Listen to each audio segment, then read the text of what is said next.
إن الحمد لله نحمده ونستعينه ونستغفره ونعوذ بالله من شرور أنفسنا ومن سيئات أعمالنا من يهده الله فلا مضل له ومن يضلل فلا هادي له وأشهد أن لا إله إلا الله وحده لا شريك له وأشهد أن محمدا عبده ورسوله يا أيها الذين آمنوا اتقوا الله حق تقاته ولا تموتن إلا وأنتم مسلمون يا أيها الناس اتقوا ربكم الذي خلقكم من نفس واحدة وخلق منها زوجها وبث منهما رجالا كثيرا ونساء واتقوا الله الذي تساءلون به والأرحام إن الله كان عليكم رقيبا يا أيها الذين آمنوا اتقوا الله وقولوا قولا سديدا يصلح لكم أعمالكم ويغفر لكم ذنوبكم ومن يطع الله ورسوله فقد فاز فوزا عظيما أما بعد إن خير الكلام كلام الله وخير الهدي هدي محمد صلى الله عليه وسلم وإن شر الأمور محدثاتها وكل محدثة بدعة وكل بدعة ضلالة وكل ضلالة في النار أما بعد. Donc on commence aujourd'hui le cours numéro 16 dans l'explication de Usul al-Sunnah, Sharh Usul al-Sunnah de l'imam Ahmad ibn Hanbal avec l'explication du Cheikh Ahmed al-Najmi, rahimahullah. Et on est arrivé dans le Sharh à l'endroit où l'imam Ahmad il dit wa salatul jumu'ati khalfahu وخلف من ولاه جائزة باقية تامة ركعتين من أعادهما فهو مبتدع تارك للآثار مخالف للسنة ليس له من فضل الجمعة شيء إذا لم ير الصلاة خلف الأئمة من كانوا برهم وفاجرهم فالسنة بأن يصلي معهم ركعتين ويدين بأنها تامة لا يكن في صدرك من ذلك شك. نعم, donc l'imam Ahmed il continue donc toujours à parler de nos dirigeants, des dirigeants, et on a expliqué dans les derniers cours les passages qui parlent de l'obéissance aux dirigeants. Et donc, il continue dans cette voie-là et il dit, la salat al-jumu'ah, tu dois la faire derrière le dirigeant ou derrière celui qui a été désigné par le dirigeant. Et que cette prière, elle est permise et c'est-à-dire elle continue, c'est-à-dire tu dois toujours prier derrière eux, cette prière de jumu'ah derrière eux tout le temps. Et qu'elle est complète, qu'elle a été complétée. Lorsque tu as fait rak'atayn avec eux, derrière eux, ta prière elle est valable, elle est complète, elle est correcte. Pourquoi? Parce qu'il y a des khawarij qui refusent, parce qu'étant donné qu'ils font le takfir du dirigeant, ils disent non, le dirigeant il fait des péchés, hein, il fait des péchés, il désobéit à Allah, donc c'est un kafir. Donc je ne vais pas prier derrière lui. Et je ne vais pas prier derrière l'imam qu'il a désigné comme étant imam dans cette mosquée-là, parce que lui aussi est kafir, parce qu'il obéit à ce dirigeant qui est kafir, selon lui. Alors, à cause de ça, il ne veut pas prier derrière l'imam.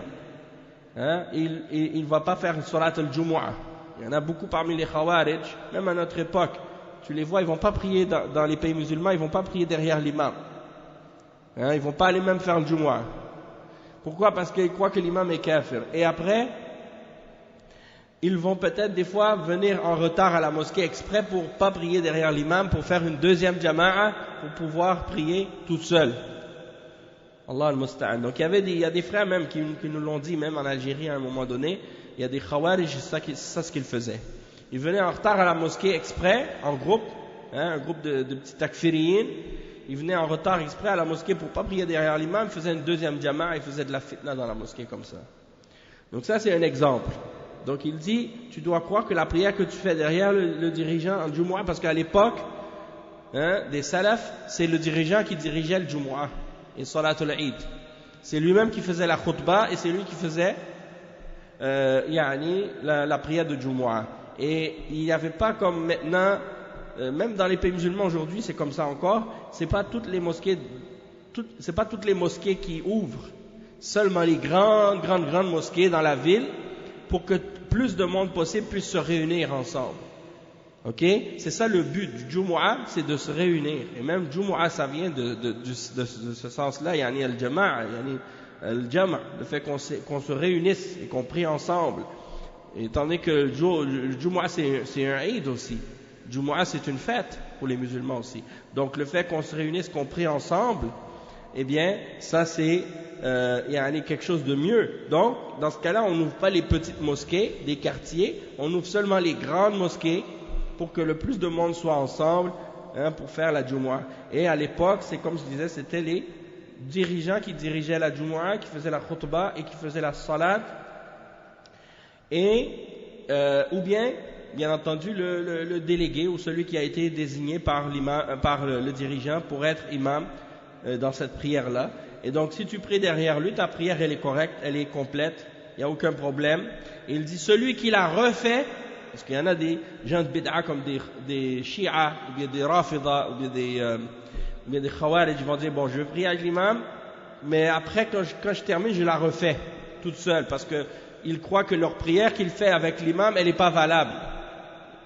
Ça, souvent les Shia Rafida, quand ils pratiquent l'hypocrisie, qu'est-ce qu'ils appellent at-taqiyya, ils font croire qu'ils sont avec les musulmans d'Ahl Sunnah, puis qu'ils sont comme tout le monde, qu'ils croient en la Sunnah et en l'islam. Donc ils prient derrière l'imam qui est sunni.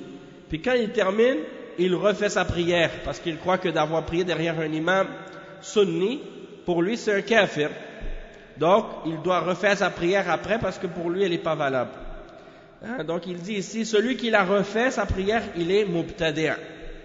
Il dit, et il a abandonné les narrations, les traditions, les narrations du prophète sallallahu alayhi wa sallam, les hadiths. Mukhalifun lis sunnah, il a contredit la sunnah, la voix des salafs. Laysa lahu min fadli al-jumu'ati shay. Il n'a rien gagné des mérites du Jumu'ah. Il n'a aucune récompense, aucun bienfait. Et il dit إذا لم يرى الصلاة خلف الأئمة من كانوا برهم وفاجرهم. يعني il n'a rien. Ça c'est lorsqu'il considère qu'il ne peut pas prier derrière les dirigeants, peu importe qui ils sont, qu'ils soient pieux ou pécheurs. C'est obligatoire pour lui de considérer que c'est permis de prier derrière eux. S'il considère que c'est pas permis ou que leur prière n'est pas valable derrière eux, dans ce cas-là, il n'est pas sur la sunna. Il a contredit la sunna. C'est un innovateur. Il dit fa sunna, la sunna, c'est qu'il prie derrière eux 2 rak'at et qu'il considère comme faisant partie de la religion qu'elles sont complètes. Il doit croire en lui-même que sa salat, elle est valable et complète derrière eux. Et il ne doit pas avoir aucun doute à ce sujet-là dans sa poitrine, dans son cœur. Le Cheikh Ahmed al-Najmi, il dit Salatul Jumu'ati wal Jama'a wal Eidain khalfa wulat al-amr kullu dhalika yajibu an yuf'ala ma'a al-imam. Wa man za'ama anna al-Jumu'ata la tasih wara al-imam al-mawjud وإنما تصح وراء معصوم من آل محمد كما هو معلوم عند الشيعة ومن تابعهم في ذلك فإنه يعتبر ضالا. Donc le cheikh il dit la prière de Jumu'ah, la prière en Jama'a, la prière de Eid, tu dois la prier derrière les dirigeants ou derrière les imams qui ont été désignés par ce dirigeant-là. Et il dit tout ça, c'est obligatoire de le faire donc derrière le dirigeant. Celui qui croit que la Jumu'ah n'est pas valable derrière le dirigeant qui est présent actuellement, mais que c'est seulement permis derrière un imam qui est infaillible parmi les descendants de la famille du prophète Mohammed sallallahu alayhi wa sallam, comme c'est connu chez les Shia ou ceux qui les suivent, il dit, dans ce cas-là, il est considéré comme un égaré, quelqu'un d'égaré. Et il dit, en note de bas de page, il dit, قال ابن أبي العز الحنفي في شرحه للطحاوية ولم يقل إن الإمام يجب أن يكون معصوما والرافضة أخسر الناس صفقة في هذه المسألة لأنهم جعلوا الإمام المعصوم هو الإمام المعدوم الذي لم ينصفهم في دين ولا دنيا لم ينصفهم في دين ولا دنيا. Donc il dit Ibn Abil Aziz, parce que les chiites c'est ça leur croyance, parce que l'imam, celui qui est dirigeant, il est supposé d'être infaillible, il est supposé de faire aucun péché, d'avoir aucune erreur, d'être omniscient, de savoir toutes choses, hein, puis de jamais se tromper. Donc s'il n'est pas comme ça, pour eux il ne peut pas être dirigeant. Et c'est pour cette raison-là que les chiites ils ne voient pas l'obligation de prier de Jumu'ah jusqu'à ce que l'imam infaillible, invisible revienne, celui qu'ils considèrent comme étant le Mahdi qui est invisible en ce moment, hein? Donc ils l'attendent depuis 1200 ans, il n'est pas encore arrivé. Donc c'est pour ça qu'ils considèrent qu'il ne peut pas y avoir ni de Jumu'ah ni de djihad excepté avec cet imam-là. Donc il dit donc lam yaqul, donc il n'a pas dit que l'imam il doit être infaillible, parce que ça c'est les Rafidah qui disent ça, et ils sont égarés dans cette question-là, parce qu'ils ont fait de l'imam infaillible un imam qui n'existe pas en réalité. Premièrement, personne n'est infaillible après le messager d'Allah sallallahu alayhi wa sallam. Et deuxièmement, leur imam qui est invisible, il n'existe pas non plus. Celui qu'ils appellent l'imam al-Mahdi qui est soi-disant caché depuis 1200 ans et qui se promène dans le monde, ou qui est invisible, qui est dans l'état de Raybouba comme ils disent, ça là c'est une fable, ça c'est un mythe, ça n'existe pas. Allah al-Musta'an. Donc ça c'est qu'est-ce qui est dit là-dessus. Puis il dit ici ولا يجوز الاقتداء به في ذلك ولا يجوز الشك في صحة صلاة الجمعة ركعتين خلف الإمام برا كان أو فاجرا وهذا ما يراه أهل السنة والجماعة. Donc on n'a pas le droit de se baser sur ce que pense ce Khariji ou ce Rafidi à propos de cette question-là. Il ne doit pas y avoir de doute en toi-même par rapport à la validité de la prière de Jumu'ah que tu vas prier, les 2 rak'at que tu vas prier derrière l'imam, qu'il soit pieux ou qu'il soit un pécheur, pervers, hein, injuste. Et il dit ça c'est la position de Ahl Sunnati wal Jama'a. Hein? Et tu vas lire ça, par exemple tu lis ça dans la sunna de l'imam Ahmad, ou sur le sunna de l'imam Ahmad, tu le trouves ce passage-là dans les livres de Aqidah de tous les imams de Ahl Sunnah. Ils ont tous dans leur Aqidah mentionné cette partie-là et cette question-là, que tu dois prier derrière le dirigeant, qu'il soit pieux ou pervers, qu'il soit injuste ou vertueux. Qu'est-ce qu'il dit ici le Cheikh Zayd al-Madkhali dans son sharh de Usul al-Sunnah?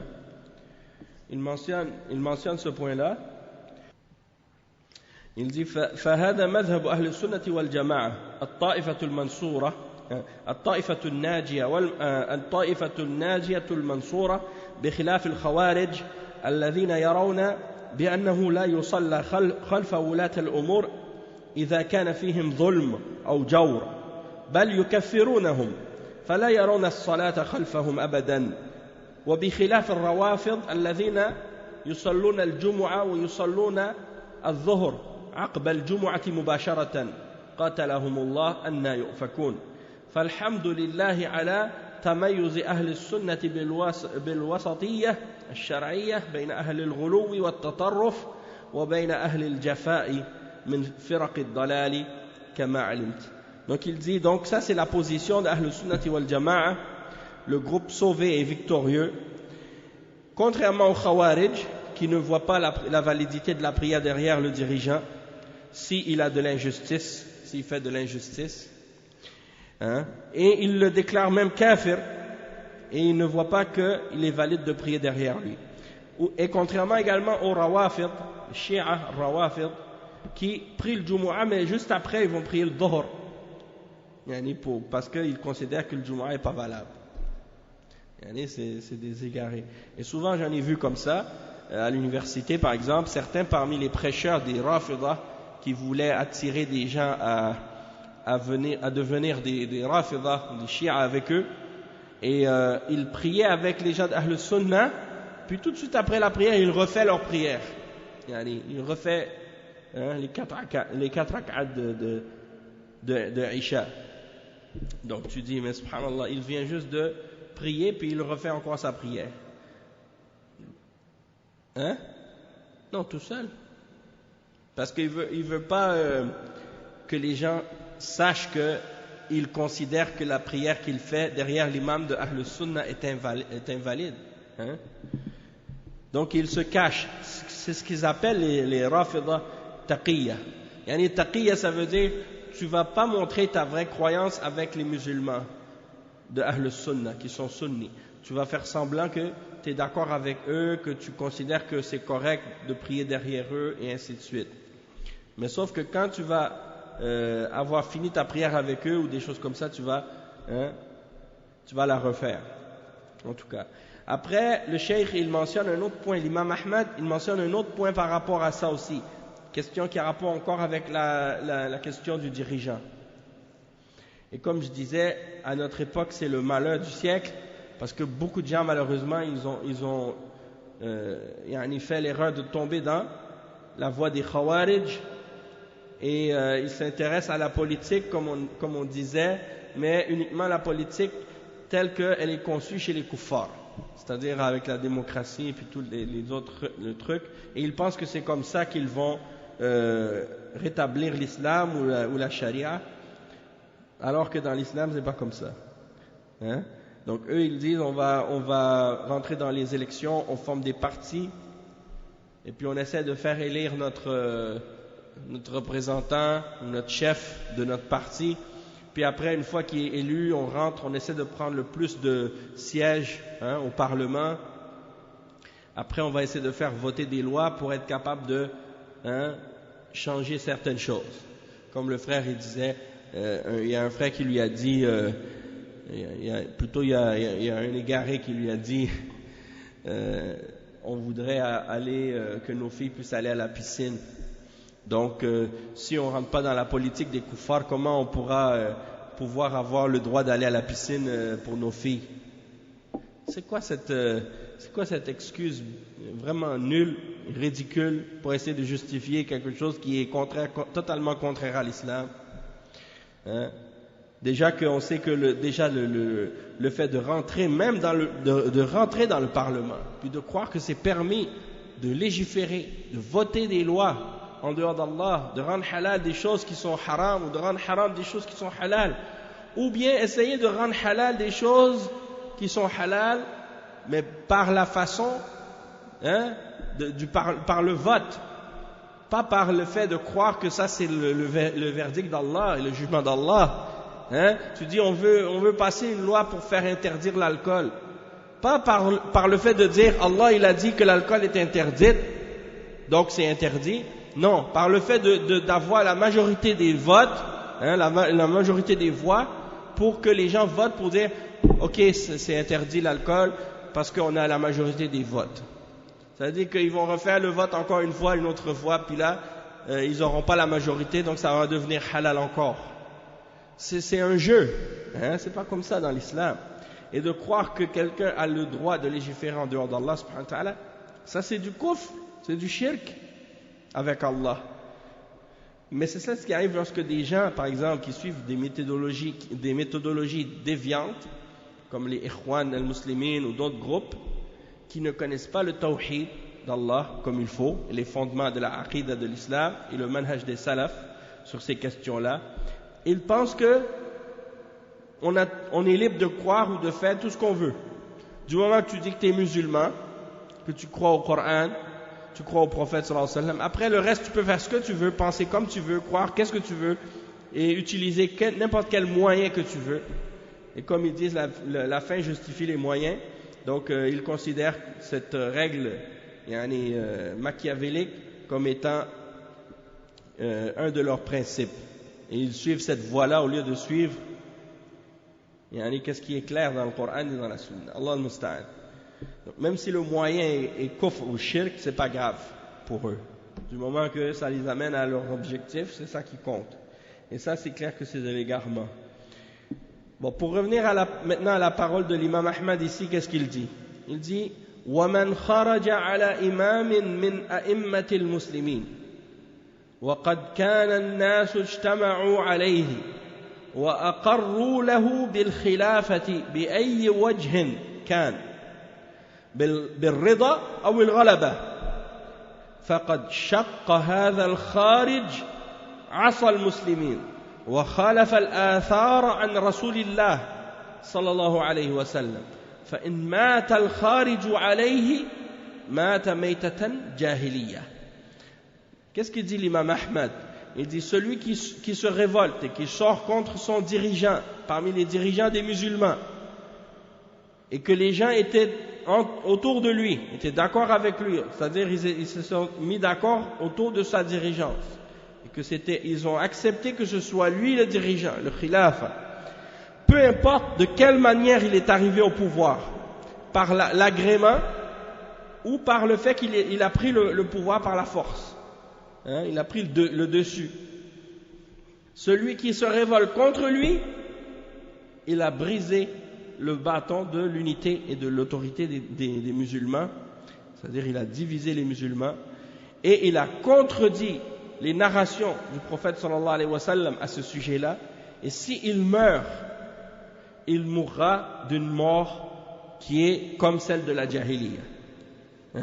Donc maintenant on va lire l'explication de Cheikh Ahmed al-Najmi au sujet de cette parole de l'imam Ahmad.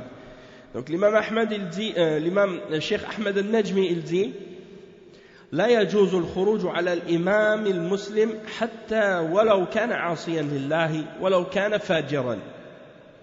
Il n'est pas permis de se révolter, de sortir avec les armes contre le dirigeant musulman, même si c'est un pécheur qui désobéit à Allah, même si c'est un pervers. Et il dit, et le fait de se révolter, il dit wal khuruj yanqasimu ila qismayn. C'est-à-dire qu'il dit que la révolte contre le dirigeant et la sortie contre le dirigeant, c'est de deux sortes. Il y a deux catégories.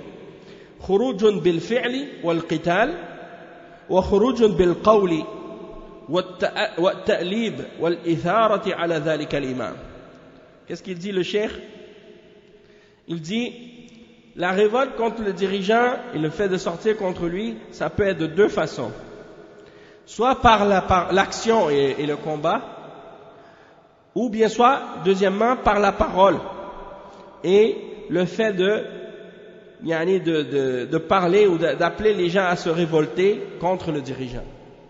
Donc la révolte contre le dirigeant, c'est pas juste le fait de prendre les armes puis de se révolter puis de sortir contre lui, mais le fait de le critiquer publiquement, de parler contre lui, d'appeler les gens à le détester, de mentionner ses péchés devant les gens, d'appeler les gens à le détester ou des choses de ce genre, ça aussi ça fait partie du khuruj. Ça aussi ça fait partie de la rébellion et la révolte contre le dirigeant. Donc c'est pas juste avec l'action, avec les armes, mais c'est aussi même avec la parole.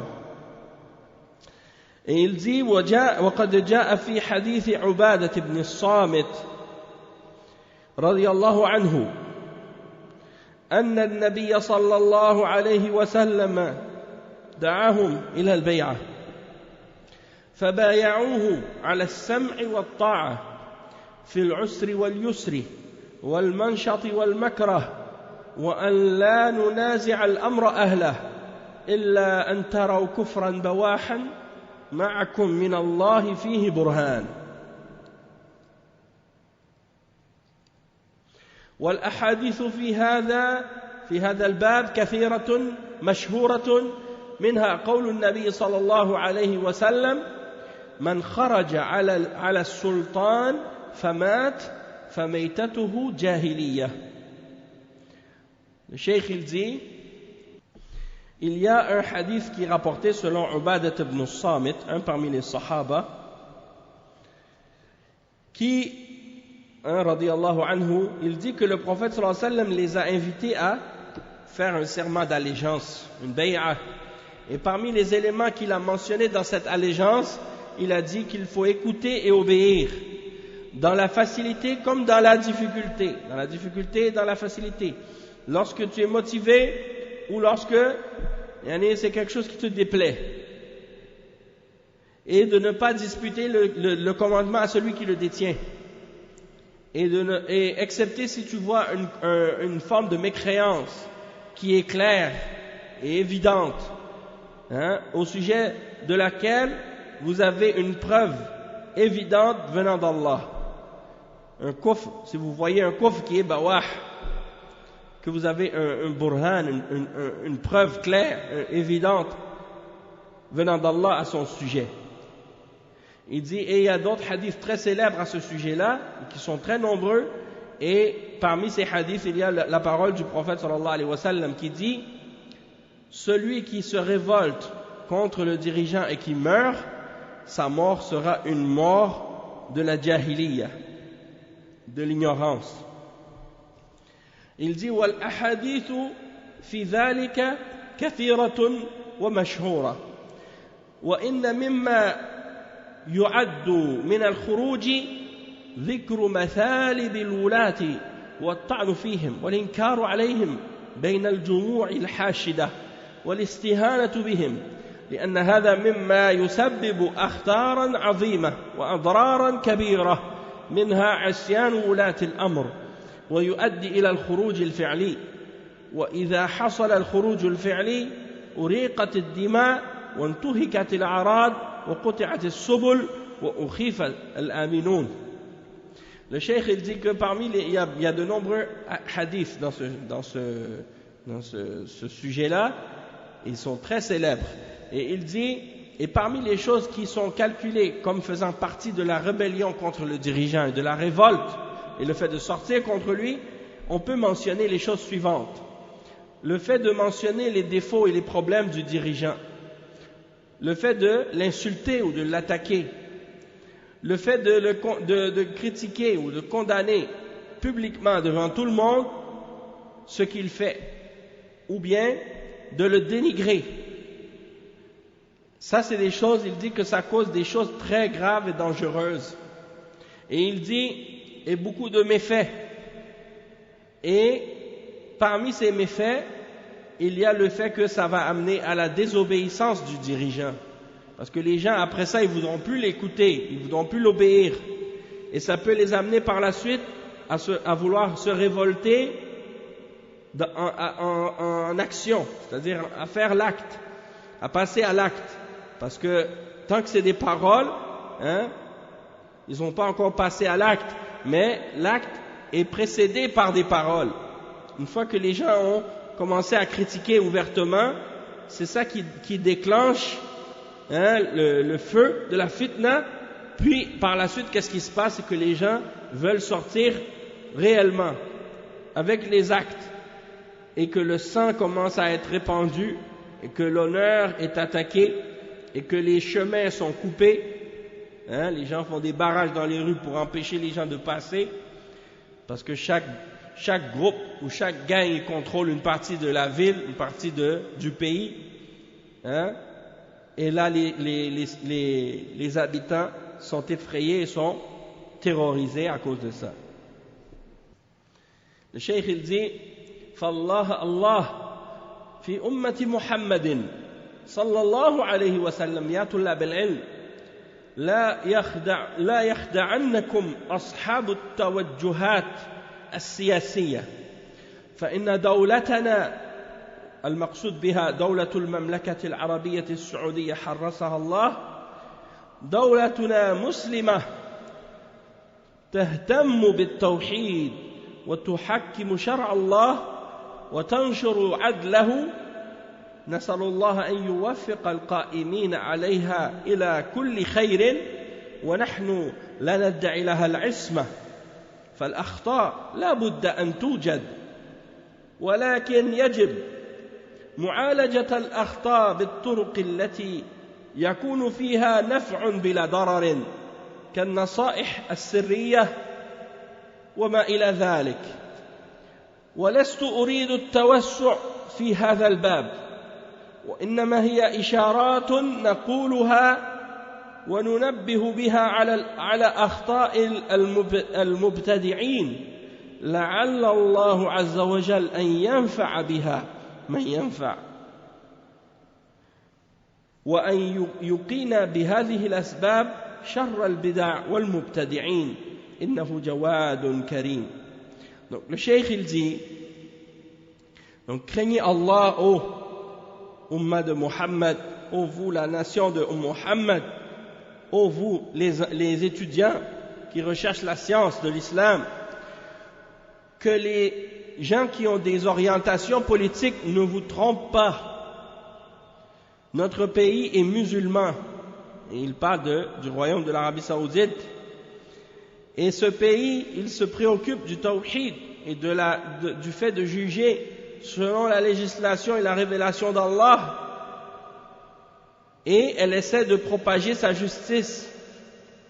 Et on demande à Allah subhanahu wa ta'ala qu'il donne le succès à ceux qui sont responsables vers tout le bien, et on ne prétend pas être infaillible.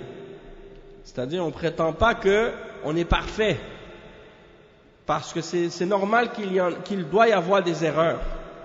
Mais par contre, lorsqu'il y a des erreurs, comment on remédie à ces problèmes? On remédie à ces problèmes par les façons qui vont ramener du bien et non des méfaits ou du mal, comme le fait de donner le bon conseil en secret, de manière confidentielle pour le dirigeant, et ainsi de suite. Et il dit, je ne veux pas trop m'élargir dans ce domaine et rentrer trop dans les détails, mais il dit, c'est seulement des points pour indiquer et pour noter à l'attention des gens les erreurs des innovateurs, pour que Allah Azza wa Jal puisse nous faire profiter, celui qui profite, et pour qu'il nous préserve des causes qui ramènent au mal des innovateurs et de l'innovation. Et Allah certes est généreux et il donne de sa grâce à qui il veut. Et qu'est-ce qu'il explique ensuite? Donc on va lire l'explication de Cheikh Zayd à ce sujet, parce que à ce sujet-là il a donné beaucoup de clarifications très importantes là-dessus. Et donc il dit وقد ذكر أئمة العلم أن هذا الصنيع أي الخروج على الوالي المسلم إذا كان جائرا أو ظالما أنه من فعل الخوارج لا من فعل أهل السنة والجماعة. Il dit, les imams de la science, ils ont mentionné que ce genre d'acte, c'est-à-dire de se révolter contre le dirigeant musulman s'il est injuste ou s'il fait de l'injustice, que ça fait partie des actes des khawarij. Ça ne fait pas partie des actes des gens de Ahl Sunnah wal Jama'a. Parce que les gens, il dit, فأهل السنة لهم منهجهم السليم الحكيم في الدعاء له بالتوفيق والسداد في النصيحة المبذولة على الوجه الصحيح وفي التعاون فيما بينهم على إقامة الشعائر وإقامة السنة في الخلق ونشر العلم في المساجد وفي دوره التي أنشئت من أجل نشره. هذا مذهب أهل السنة والجماعة بخلاف ما عليه الخوارج الطغاة البغاة الذين يخرجون على أئمتهم بسبب جور أو ظلم سواء كان حقيقة أم ادعاء، كما هي سنة أهل الغدر ومحب الفساد في الأرض ومثير الفتن في المجتمعات المسلمة. Donc le cheikh il dit que les gens de la sunna, leur méthodologie elle est propre, elle est saine, elle est sage dans le fait d'appeler à faire des du'a pour le dirigeant, pour demander le bien, pour demander la droiture pour le dirigeant, pour donner le bon conseil aux dirigeants de la façon correcte, en privé, et de s'aider, et de s'encourager, de collaborer avec eux, avec nos dirigeants, dans le fait d'établir les rites et les principes de la religion et d'établir la sunna dans la création et de propager la science dans les mosquées et dans les endroits qui ont été établis dans le but de propager la science. Et ça, c'est la voie d'Ahl Sunnati wal Jama'a, contrairement à ce que suivent les Khawarij, les transgresseurs, qui sortent contre les dirigeants à cause de leur injustice, peu importe que cette injustice soit réelle ou prétendue. Parce que des fois, les Khawarij, ils voient de l'injustice et il y a réellement une injustice, mais ils sortent parce qu'ils contredisent la voix du prophète sallallahu alayhi wa sallam et des salafs. Mais des fois, il n'y a pas d'injustice du tout, mais eux, ils inventent ou ils prétendent qu'il y en a. Comme à l'époque de Ali radiallahu anhu, quand ils sont sortis contre Ali radiallahu anhu, il n'y avait pas d'injustice. Quand ils sont sortis contre Uthman ibn Affan radiallahu anhu, il n'y avait pas d'injustice. Mais ils ont inventé des choses contre lui pour l'accuser de choses dont il était innocent, pour provoquer les gens et pour les appeler à se révolter. Donc des fois le dirigeant il n'a pas de mal, il n'a pas d'injustice, mais les gens inventent des mensonges contre lui et essaient d'utiliser ces mensonges pour justifier la rébellion et la révolte contre le dirigeant. Donc c'est ça qui est dangereux avec la voie des Khawarij et la voie des gens de Bid'a, c'est que même quand il n'y a pas de problème ou quand il n'y a pas de mal chez le dirigeant, eux ils peuvent même en inventer et dire des mensonges sur le dirigeant pour appeler les gens et amener les gens à le détester et à vouloir se révolter contre lui par la suite. Et donc, il dit que ça c'est la voie, c'est l'habitude des gens de la trahison, des traîtres, qui brisent leur engagement et leur serment d'allégeance avec le dirigeant, et les gens qui aiment le désordre sur la terre et qui allument la fitna dans les sociétés musulmanes. Il dit فَمَنْ خَرَجَ عَلَى أَمِيرٍ أَوْ خَلِيفَةٍ بَعْدَ أَنْ بَسَطَ سُلْطَانَهُ عَلَى إِقْلِيمٍ مِنْ أَقَالِيمِ الْأَرْضِ فهو من الخوارج الذين يجب أن يججروا وأن يخالفوا في منهجهم وأن يحرص أهل السنة على قتلهم وقتالهم مع واليهم المسلم فطوبى لمن قتلهم أو قتلوه كما جاء في الأثر عن سيد البشر صلى الله عليه وسلم بالسند الصحيح والمتن الصريح.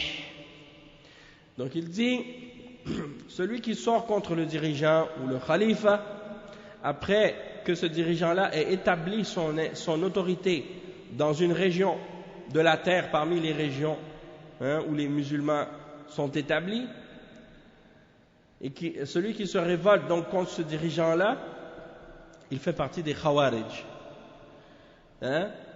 Et c'est obligatoire qu'il soit puni pour ça.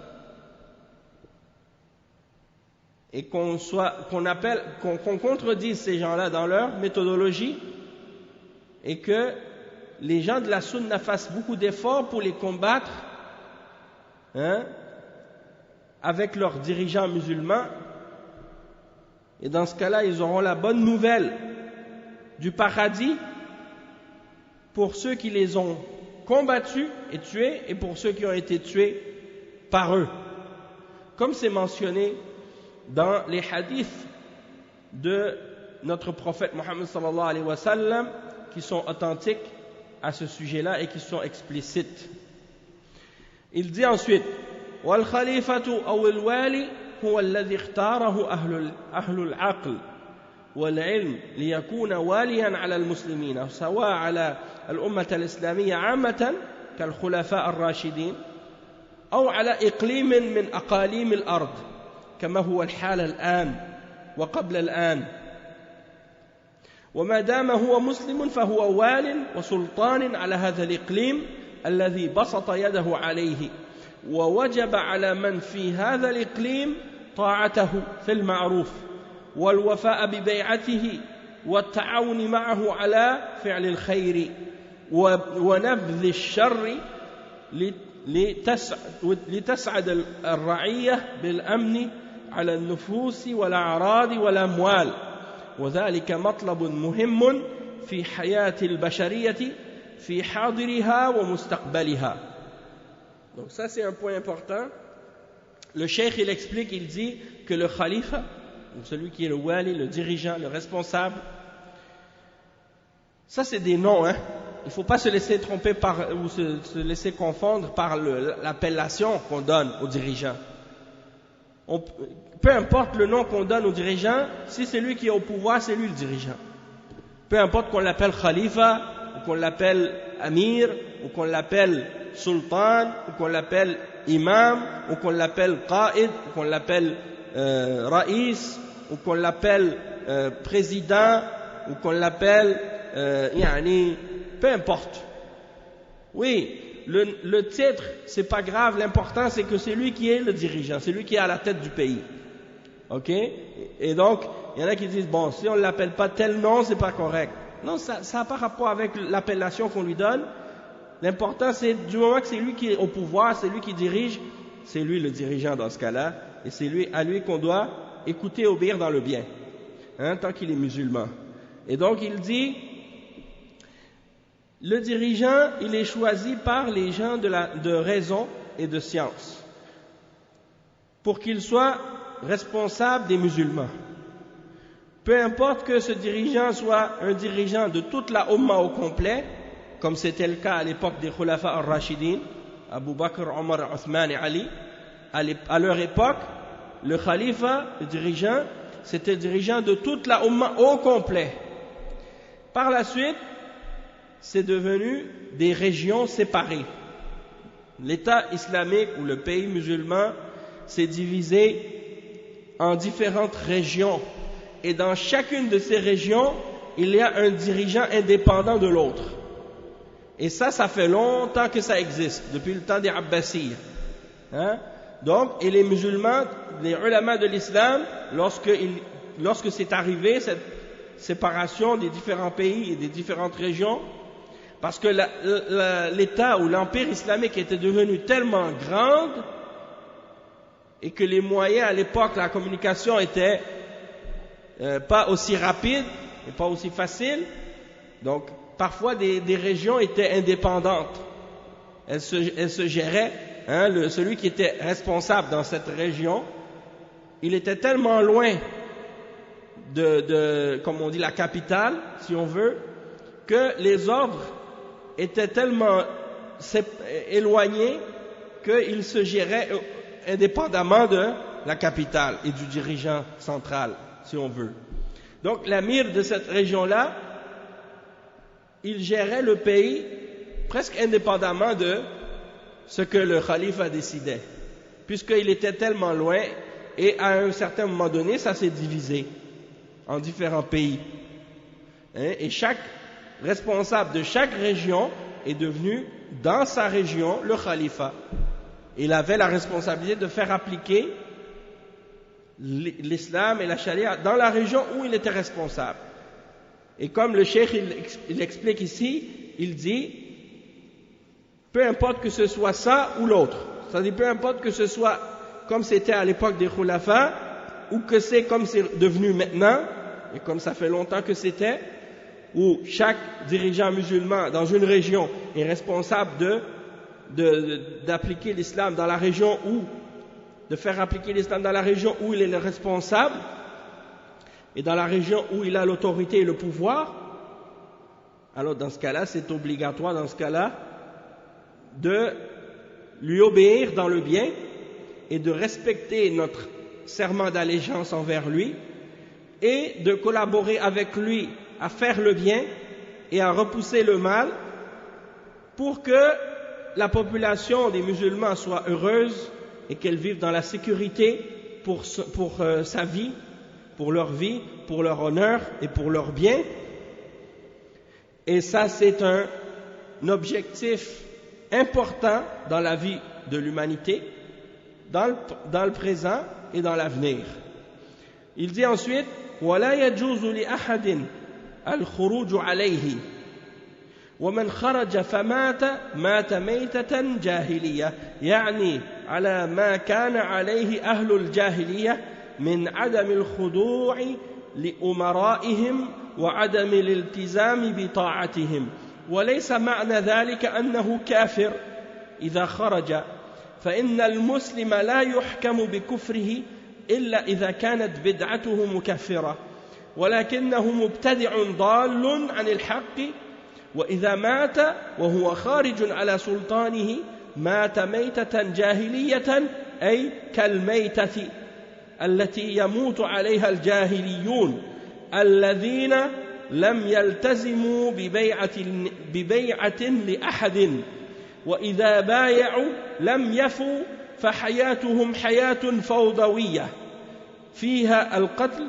وفيها السلب والنهب وفيها هتك الأعراض وسفك الدماء بخلاف المسلمين الذين ولوا على أنفسهم واليا مسلما يقيم فيهم الشرع ويؤمن لهم أو يأمن لهم السبل ويقيم الشعائر ويأمن الناس ويقيم فيهم الحدود ويكسبون خيرا دينيا ودنيويا.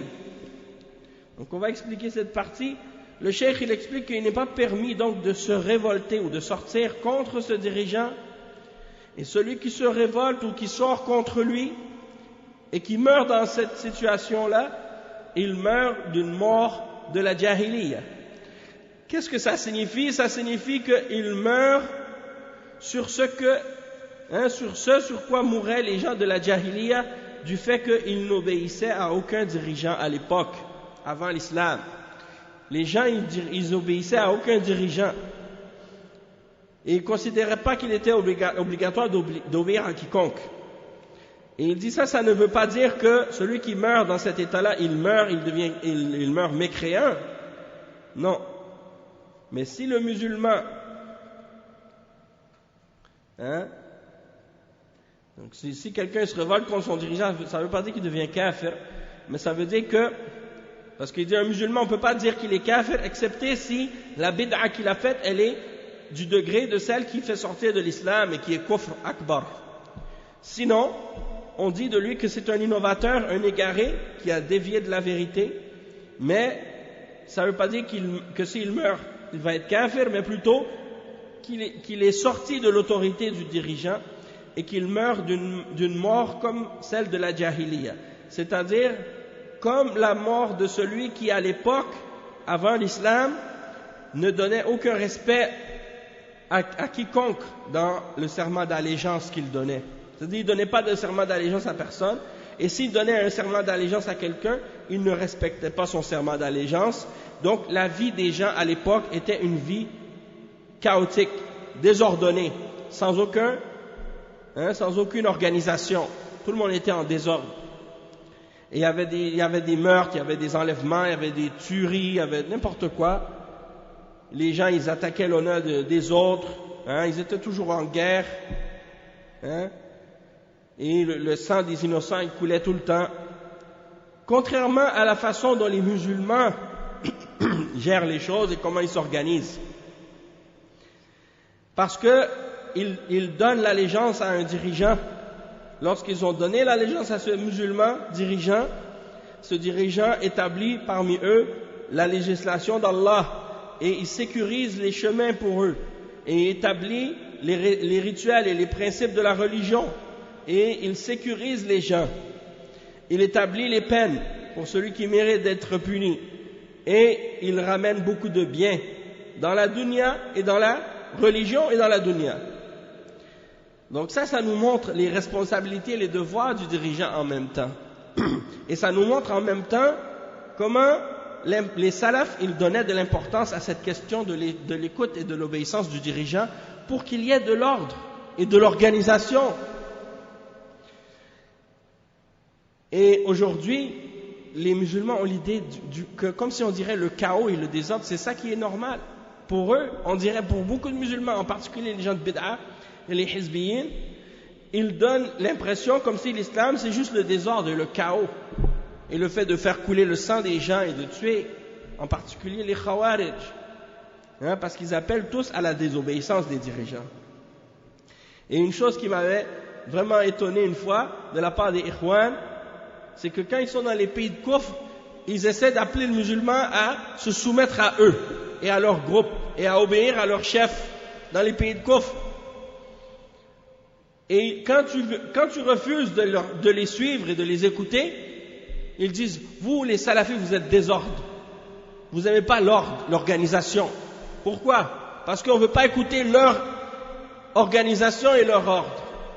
Alors qu'ils n'ont aucune autorité politique, aucune autorité de dirigeance, mais ils se sont donnés à eux-mêmes une autorité. Ils se sont déclarés eux-mêmes importants, ils se sont donnés à eux-mêmes une autorité qu'ils ne possèdent pas réellement. Et ils pensent que c'est ça d'être organisé. Alors que dans les pays musulmans, ils appellent tout le monde à désobéir à celui qui est au pouvoir.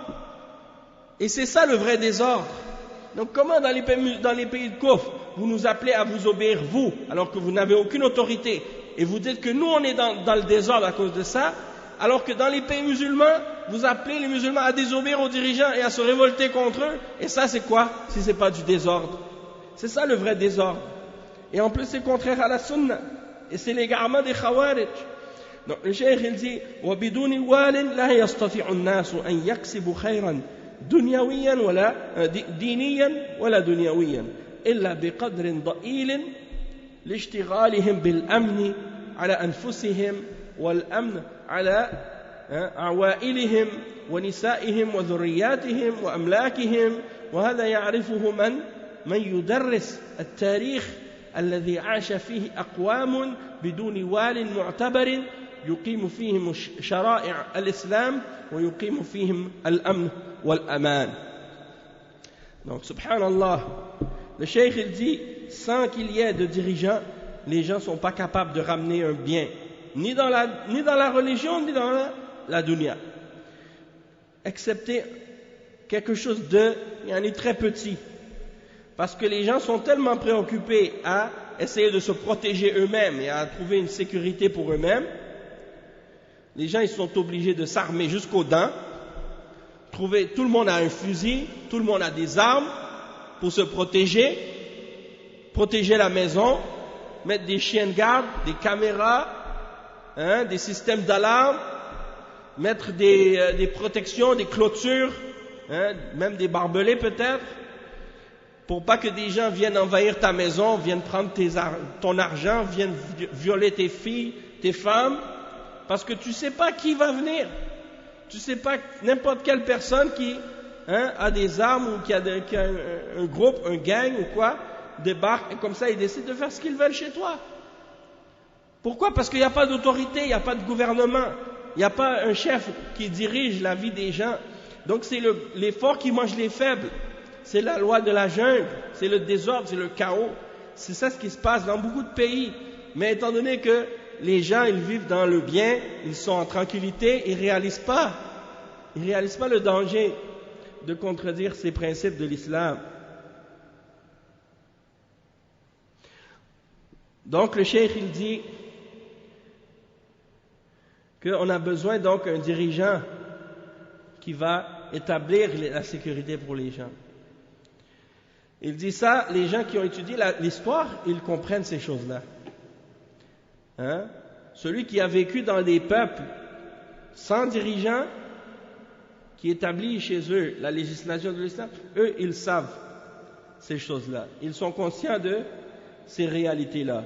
Tandis que les autres, qui vivent dans la tranquillité, eux, ils ne réalisent pas ça.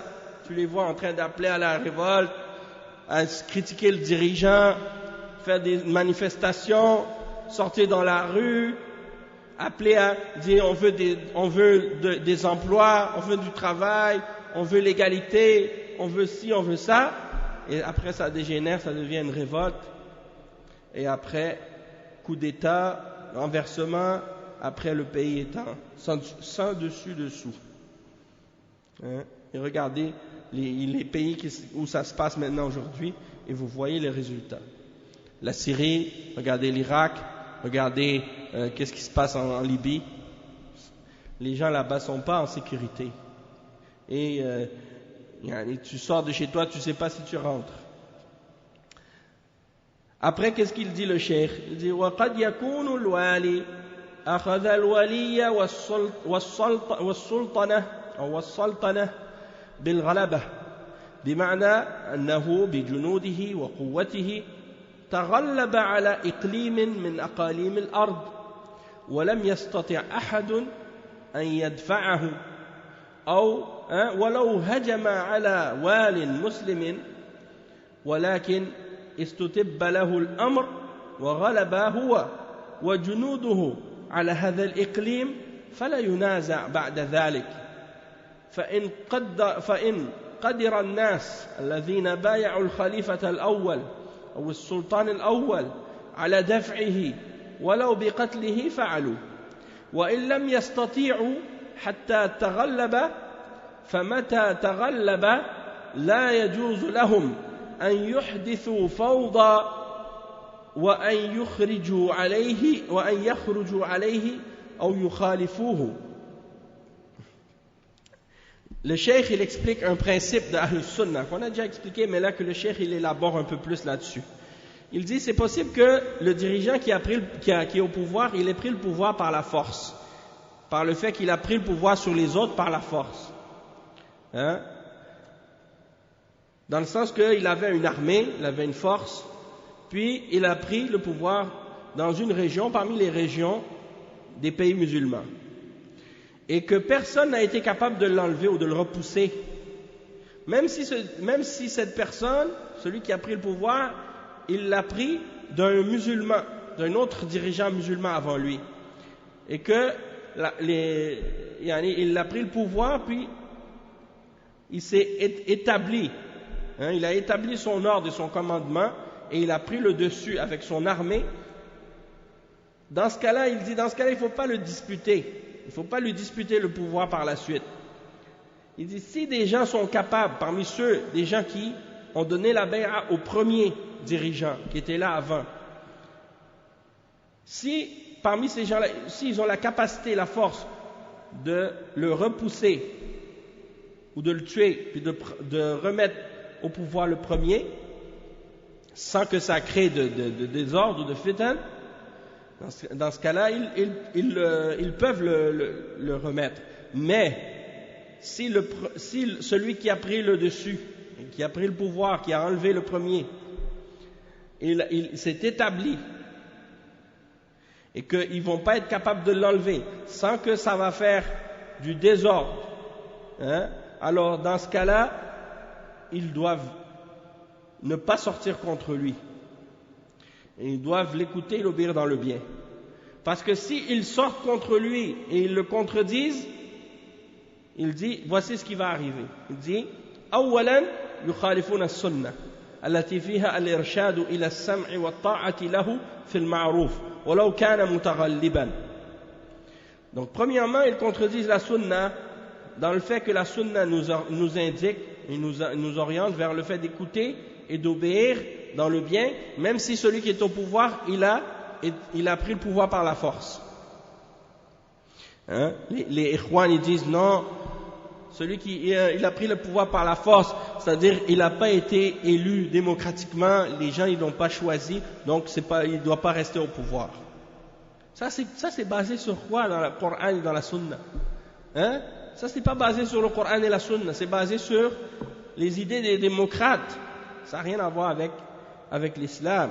Deuxièmement, يعرضون أنفسهم لسفك دمائهم وهتك أعراضهم ونهب أموالهم وكثرة الفتن في إقليمهم فلا بد من الاستسلام بالمعروف ومبايعته والصلاة خلفه وخلف من يجعله نائبا من قاض ورجل أمن وإمام مسجد وأمير قبيلة ونحو ذلك فإنه يجب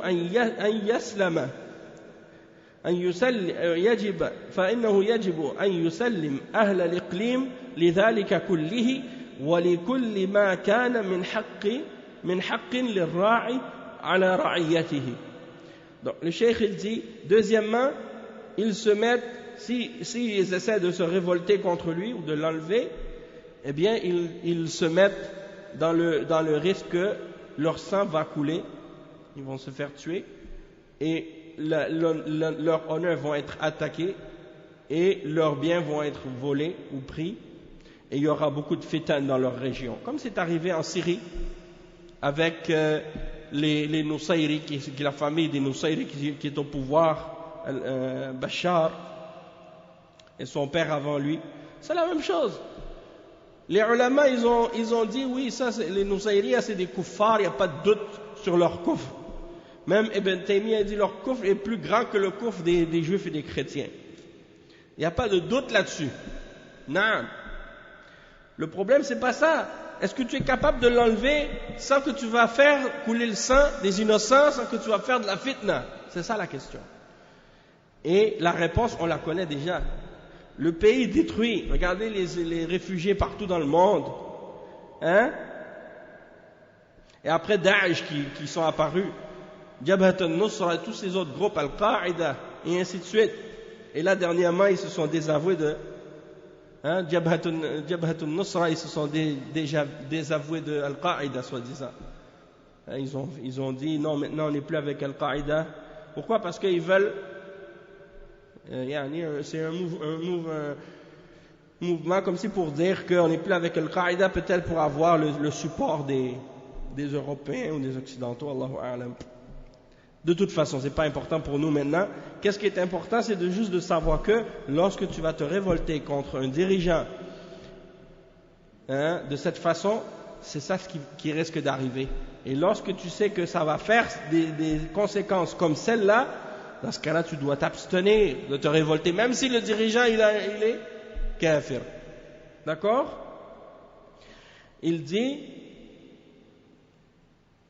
donc il faut dans ce cas-là se soumettre dans le bien et donner l'allégeance à ce dirigeant-là et prier derrière lui et derrière celui qu'il a établi comme étant son représentant, que ce soit un juge ou un policier ou un imam de mosquée ou le chef d'une tribu et ainsi de suite. Et il dit il est obligatoire donc que les gens de cette région se soumettent dans toutes ces choses-là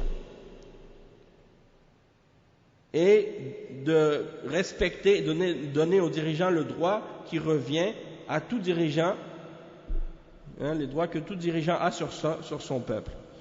Et il dit وَهَذَا هُوَ مَنْهَجُ أَهْلِ السُنَّةِ وَالْجَمَاعَةِ كَمَا تَكَرَّرَ وَتَقَرَّرَ عندكم معشر القراء المحبين للحق. Donc il dit ça c'est quelque chose que c'est ça la méthodologie d'Ahl Sunnah wal Jama'a et c'est ça qu'on a répété.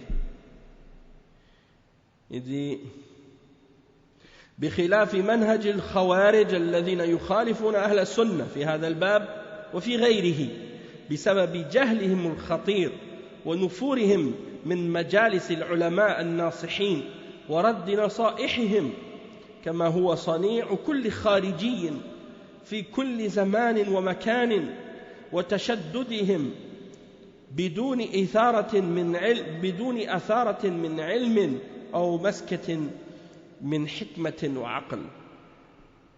Donc le cheikh il dit, contrairement aux Khawarij, au manhaj des Khawarij qui contredisent la voix des gens de la Sunna dans ce domaine, et d'autres également à cause de leur dangereuse ignorance et le fait qu'ils s'enfuient des assises des ulama qui donnent le bon conseil et qui rejettent leurs conseils.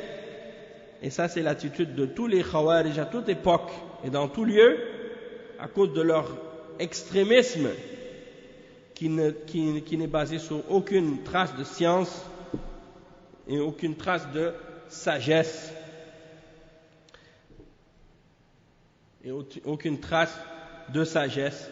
Et on va lire l'autre passage, le dernier passage, puis après on va s'arrêter.